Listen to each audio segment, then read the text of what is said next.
In this video, I'm going to show you how to turn off the update notifications that you get from Facebook Marketplace about like listings that you have viewed in the past. So first you want to click on these. First you want to click on this Facebook Marketplace icon and then click selling. And then you want to go over here, scroll down here, and then click notifications.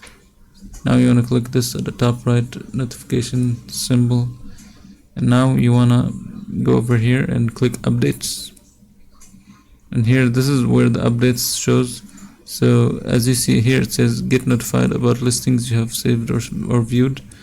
In the update section, you should be able to turn off the notifications that you don't want to see, so items that you have just viewed. And that's it. If you enjoyed this video, please don't forget to leave a like and subscribe.